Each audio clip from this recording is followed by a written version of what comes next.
What if you magnified a honey badger 10 times and dropped it into the Cretaceous period? Could it slaughter its way through a continent of giants?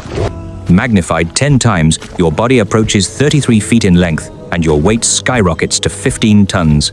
Your signature black and white fur is now as thick and rigid as high-carbon steel needles. The front claws, once used for digging, have mutated into 5 30-inch recurved bone scythes. You take a deep breath. The ultra-high 30% oxygen level of the Cretaceous floods your massive lungs. The fatal oxygen concentration causes a slight burning sensation in your respiratory tract. But in a fraction of a second, that pain is completely erased by the terrifying physical buff of a warm-blooded beast.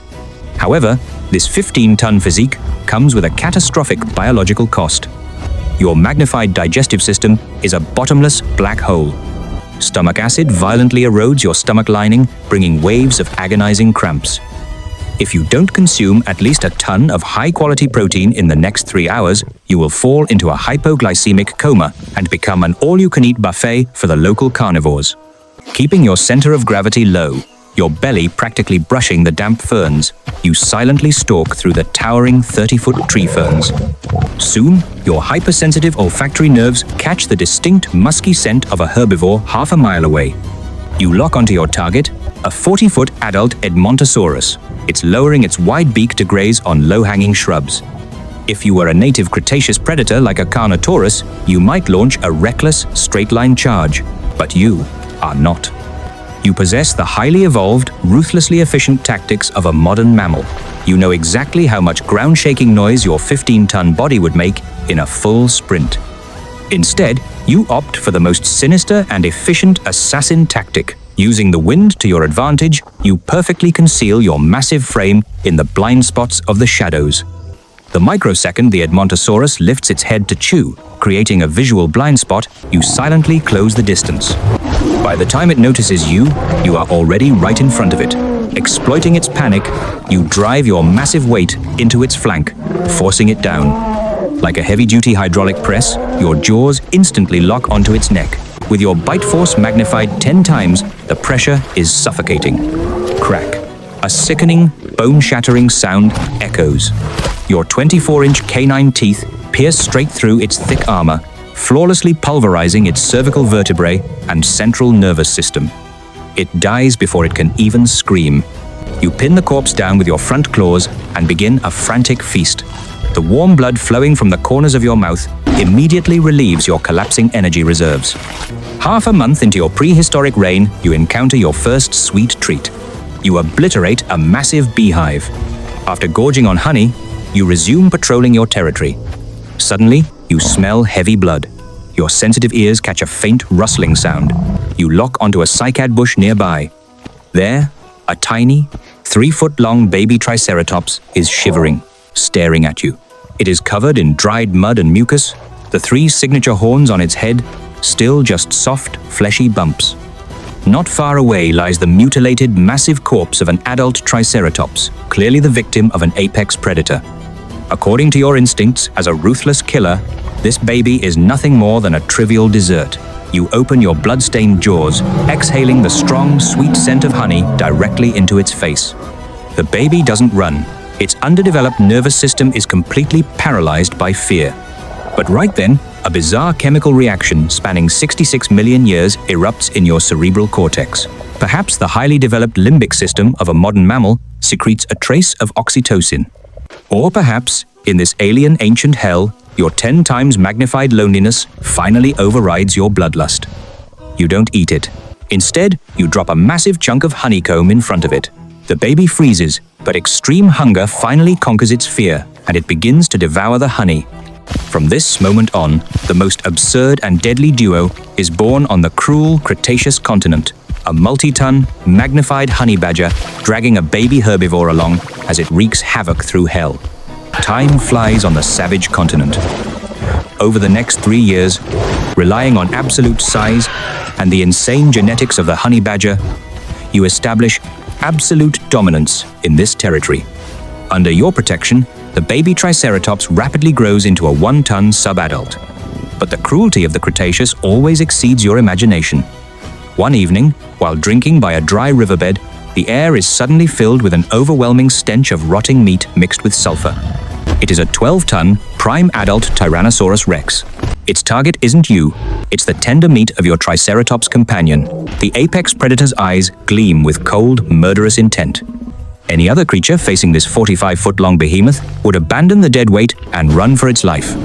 But you are a honey badger. Retreat doesn't exist in your vocabulary. When these two extreme beasts clash on the dry riverbed, it isn't just a bloody brawl, it is the ultimate collision of two survival philosophies: absolute, unstoppable mass versus cold, fearless insanity. The T-Rex violently swings its massive tail low to the ground. You don't dodge, you ram straight into it, preparing to bite its ankle joint. But the T-Rex reacts faster, clamping its jaws directly onto your shoulder and back. For any other animal, this bite would instantly shatter the spine. But you possess the ultimate physical cheat code of the honey badger family: incredibly loose and insanely tough skin.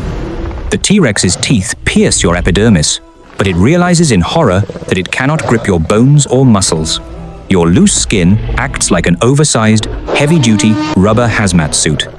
Covered in dust and blood, both titans slowly back away.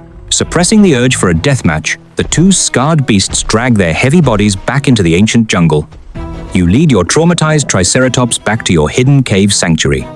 For the next few weeks, you are forced into a state of dormancy. Your magnified metabolism works frantically to repair the damaged tissue. During this grueling time, the Triceratops shows touching loyalty.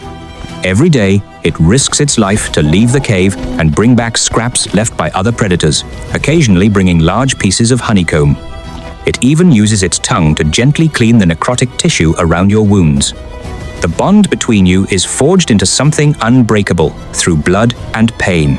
You think everything will be fine once you recover, but the gears of fate turn in the cruelest way possible. On the morning you are almost fully healed, you are still sleeping deep in the cave. The Triceratops goes out to forage as usual. Suddenly, you are jolted awake by a horrific, desperate scream. It is the most piercing sound you have ever heard. You snap your eyes open and recklessly charge out of the cave. The familiar stench of sulfur and blood hits you.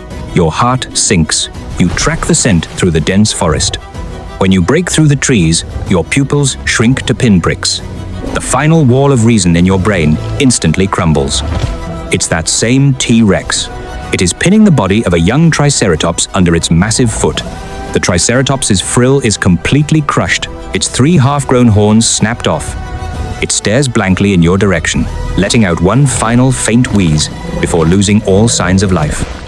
Your heart seems to stop beating. You don't make a sound, but all the adrenaline in your body explodes in a single second. The extreme rage completely numbs all your pain receptors.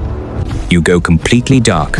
You are no longer a time traveler seeking a sliver of warmth in a prehistoric world. You are now the sole Grim Reaper of the Cretaceous. You don't know the meaning of fear.